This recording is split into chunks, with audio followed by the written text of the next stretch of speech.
I don't need to tell you how important social media is for businesses. And if you clicked on this video, I'm guessing it's because you want to use social media to reach more people, get more followers, get more subscribers, and get more customers. Social media can be overwhelming and a bit confusing, especially when you're just starting out.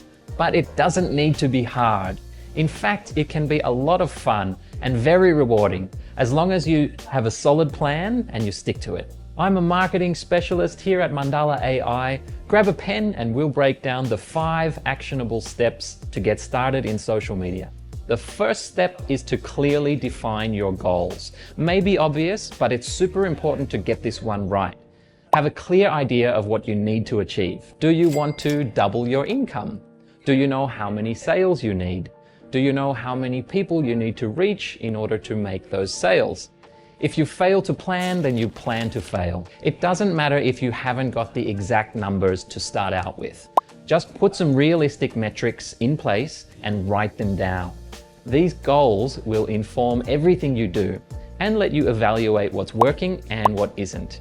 So you can adjust and optimize as you go along, always with your goals in mind. The second step is to identify your audience.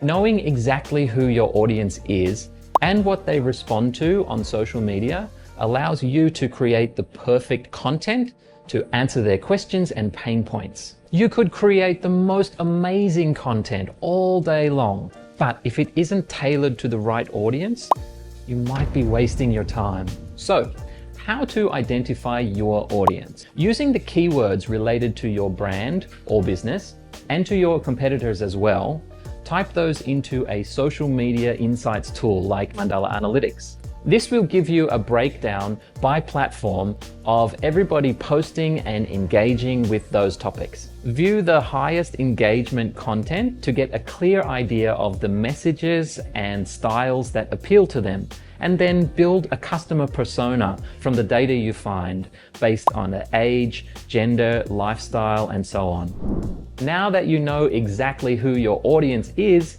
it's time to pick a platform. Maybe Facebook, maybe TikTok, maybe YouTube.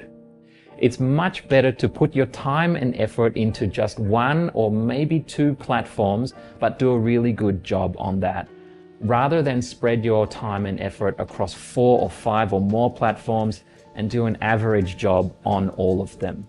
Pick 1 or 2, focus on that, and do it well. Different platforms work better for different types of content and have different user demographics as well. For example, YouTube is a video platform that works really well for instructional content, while TikTok works great for short-form videos for a younger audience. So consider your audience and how they consume content, and consider what kind of content works best for your brand or product. No matter what platform you're using, you need to post consistently. The benefits of this are twofold. First, it's the only way to properly connect and build relationships with audiences.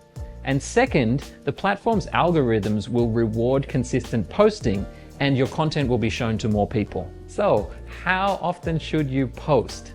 Instagram, at least 3 times a week, up to once a day, which includes reels and regular posts. But don't forget about stories. About 4 Instagram stories per day is recommended. Facebook, try to post every day or even a couple of times per day if you can. TikTok rewards constant posting, so 1 to 4 posts per day. And Twitter also needs constant posting 2 to 3 times per day. For YouTube, you'll need to upload at least once a week, but for YouTube Shorts, which is a little bit like TikTok, 2 to 3 times per day. Now, this doesn't mean that you need to wake up every morning and get to work posting and posting. Honestly, that would be exhausting. There are some great scheduling tools available, many of them for free. We'll post some links in the description under this video. This means that you can automatically schedule your content weeks or even a month in advance, and it will be automatically posted or uploaded, leaving you free to focus on other things.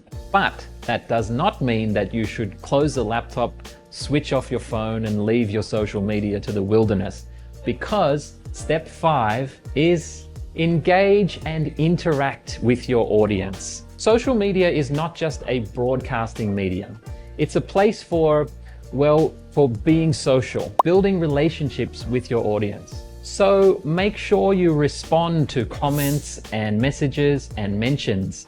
This will give you valuable feedback and insights. It will increase your engagement and growth, and it will help build relationships and loyalty. After all, nobody likes a faceless and unresponsive brand. And even a negative comment can be turned into a positive with a thoughtful and genuine response. Follow people back and go and comment on others' posts as well. Have fun with it. Let's be real. Nothing happens overnight.